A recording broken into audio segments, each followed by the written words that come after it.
Assalamualaikum warahmatullahi wabarakatuh.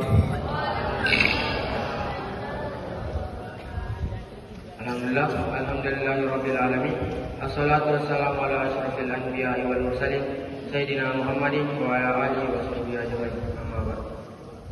Pertama-tama marilah kita panjatkan puja dan puji syukur kita atas kehadirat Allah Subhanahu wa taala.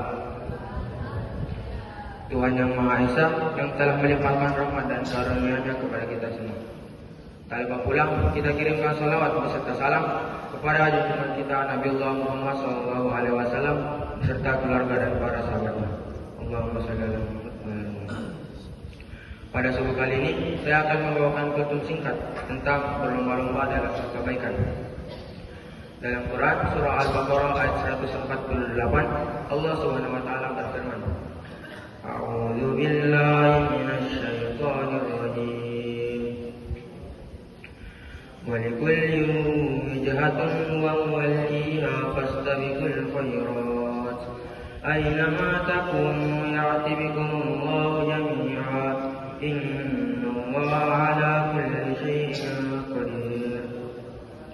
Artinya, setiap umat memiliki arah tujuan yang harus dihadapinya. Maka berlomba-lombalah dalam kebaikan. Dimanapun kamu berada, Allah akan menghimpunkan kamu semua. Sesungguhnya Allah Maha Kuasa atas segala sesuatu.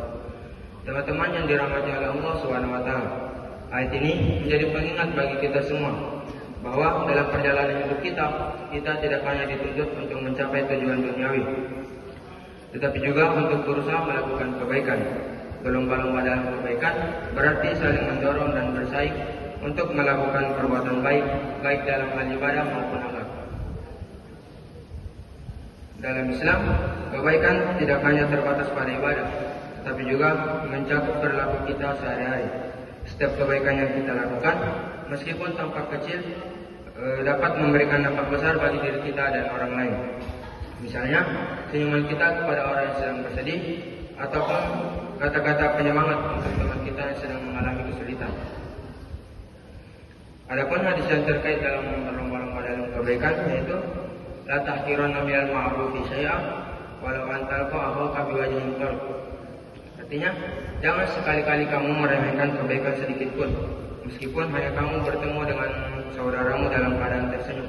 Hadis riwayat Muslim. Hadis ini mengingatkan kita bahwa seharusnya kita berusaha menjadi pribadi yang baik bagi orang lain. Dalam hal ini, berlomba-lomba dalam kebaikan akan menciptakan suasana saling menghargai dan saling mendukung satu sama lain. Teman-teman yang dirahmati oleh Allah Subhanahu wa taala, dalam berlomba-lomba melakukan kebaikan, kita harus memiliki semangat dan niat yang ikhlas. Niat dan ikhlas akan memperkuat amal kita. Kita tidak melakukan kebaikan semata-mata untuk mendapatkan pujian atau pengakuan dari orang lain, tetapi karena kita ingin meraih ridha Allah Subhanahu wa taala. Jadi kita harus ingat bahwa kebaikan tidak hanya dilakukan sekali, tetapi harus menjadi kebiasaan dalam hidup kita. Ketika kita terbiasa berbuat baik, insya Allah Subhanahu wa taala akan memudahkan jalan kita dan memberikan keberkahan dalam hidup kita. Kebaikan yang kita lakukan hari ini akan membuahkan hasil yang baik di masa depan. Terakhir, marilah kita jadikan hidup kita sebagai ladang amal, di mana kita senantiasa berlomba-lomba dalam kebaikan. Ingatlah bahwa setiap amal, sekecil apapun itu, memiliki nilai yang besar di sisi Allah Subhanahu wa taala. Semoga kita semua diberikan kekuatan dan keikhlasan untuk terus berbuat baik dan menjadi pribadi yang bermanfaat bagi orang lain. Mungkin cukup sekian yang dapat saya sampaikan. Lebih dan kurangnya mohon dimaafkan. Wabillahi taufiq wal hidayah. Wassalamualaikum